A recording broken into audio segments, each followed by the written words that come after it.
your world. Your reality is about to be warped, twisted, and blown. Pass this portal and enter the Freethought Zone.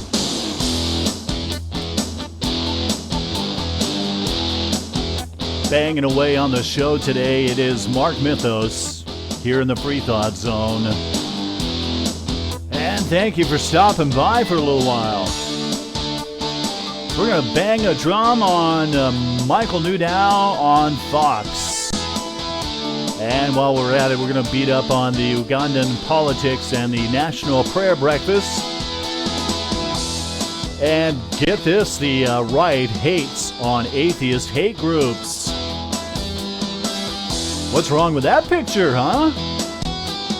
Love thine enemies come to mind. Probably one of the longest running Freethought shows on the entire World Wide Web. It's Mark Mythos at Facebook, Ustream.tv, Google Videos, YouTube, and at markmythos.com. We got a little bit of dumb news to pass along and some music on the program. My email address is simply markmythos@yahoo.com. If you like or don't like what you hear, hey, take it up with me, huh? You want some of this? Come and get some of this, huh? Over here. Thank you for listening via the World Wide Web, wherever you might be. It is actually my honor to be in your homes, bringing you some good information, some good free thought information. Again, Michael Newdow on the Fox News Network. You know what Fox stands for? Fixated on xenophobia. Woo! Did I really say that? Yep.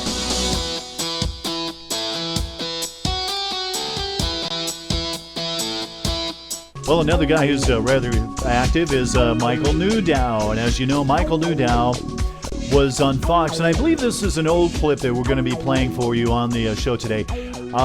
Talking about the unconstitutionality of the current version of the Pledge of Allegiance. And I want to make a distinction between the current version and the original version as it was written, which did not contain the phrase "under God" in it.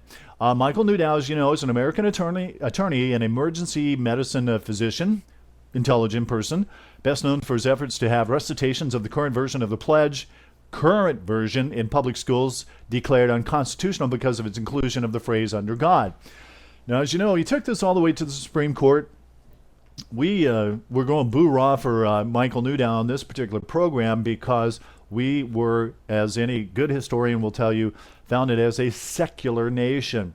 That way everybody wins in a secular nation. If you want to practice your religion, that's fine. You go home and do it. You do it at your church. It's just that you can't bring that into a governmental setting, especially one funded by taxpayer dollars, Muslims.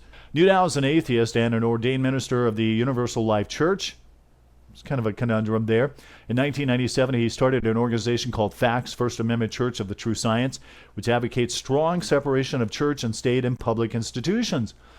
Well, Thomas Jefferson happened to have said at one point in time in a private letter that we have copies of that he would build a wall. Well, that was file video of students, I believe, in Georgia saying the Pledge of Allegiance. And the pledge has been said in the classroom since the 1800s. But now this tribute is tearing one town apart. Vermont's Woodbury Elementary School banning recitation of the pledge in the classroom, saying children should not be forced to say or hear the words "one nation under God." Hello, Bimbet. Let me fill you in on that just a little bit. The original pledge had nothing about the "under God" in it. And again, I've mentioned this, that we were founded as a secular nation. What I mean by that is that the founding fathers knew that there were Muslims, they called them Muslimen, that there were atheists, that there were deists, theists, non-believers in this country. So they set this country up, the original pledge: I pledge allegiance to my flag and to the United States of America. One Republic pledge did not contain the words "under God" in it. And those who want to say the pledge can do so if they leave the classroom and go to a second-floor gymnasium to do it away from the other students. Well, some parents are outraged, saying this is now no solution at all. Michael Newdow is an atheist who challenged the Pledge of Allegiance in schools all the way up to the U.S. Supreme Court unsuccessfully. You know how he feels about the pledge, and he joins us live to debate this Vermont situation. Michael, thanks for being here. Good morning to you. Thank you for having me.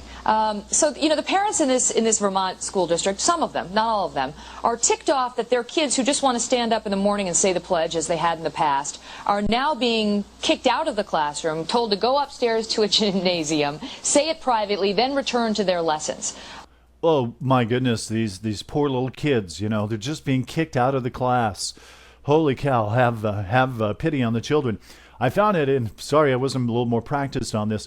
The original, the Pledge of Allegiance as we have it now. I pledge allegiance to the flag of the United States of America, to the republic for which it stands, one nation under God, indivisible, with liberty and justice for all. The original actually said something very close to this. I pledge allegiance to my flag of the United States of America and to the republic for which it stands, one nation, indivisible. That's key right there, one nation, indivisible.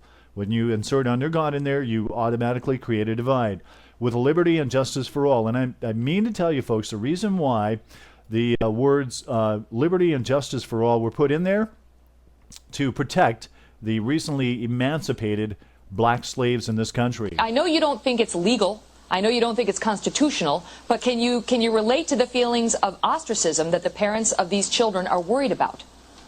Sure, but that's what you should be relating to the parents of the atheists who have to say these words under God and are ostracized because they can't say those words. So the feeling is the same, and that's why government shouldn't get in the religion business. If it stays out, no one will be ostracized. But right now it is constitutional to say the pledge in the morning, and the U.S. Supreme Court has ruled, well, you tried to challenge it, but unsuccessfully. Right now it's constitutional.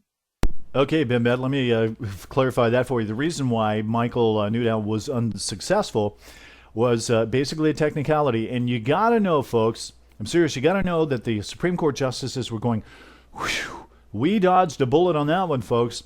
And I believe, I could be incorrect, and it wouldn't be the first time I was wrong, that Newdow's case was pitched out because he did not have custody of his daughter. No, that's why it's happening across this country. No, right now it's happening. It's never been challenged, it's never been ruled on by the Supreme Court, so we don't know if it's constitutional. Right, but the Supreme Court declined to rule it unconstitutional in the case that you brought. They declined to rule it constitutional, too. Well, the last time they ruled on it, they said school children can opt out of reciting the pledge if they want to. They've never ruled on the Pledge of Allegiance. But they ruled that children could opt out of it. And if your child can opt out of it, that means that they should opt out in the classroom, argue some. And those who want to say it should be permitted to.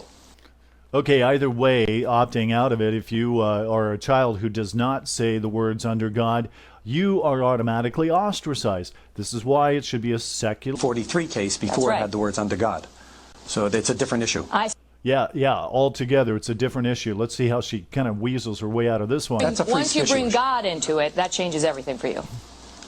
Not for me, for the Constitution. The Constitution specifically excludes religious information. I know, but as you know, there are references to God throughout our country's history on court buildings. The U.S. Supreme Court has a picture of Moses inside the courtroom. I don't believe that it actually is inside the courtroom. I think if you'll go online, you're going to find that it's on the back side of the Supreme Court building, along with pictures of Jupiter, of many other gods and goddesses as well. Hello, Bimbet. We have a prayer in Congress and so on. You know that God and references to religion are very much intertwined with our history. With our history, yes. And the question is, does government endorse any religious view? And when government leads children in saying that we are a nation under God, they're endorsing the view that God exists. And as I have said on this program, and she's going to say here in a moment, that saying the pledge with the words under God is not actually endorsing a religion, but it is endorsing monotheistic religions in general. Not just one religion, but Judaism, Christianity, and Islam as well. And as now I said please earlier, exit the Freethought Zone.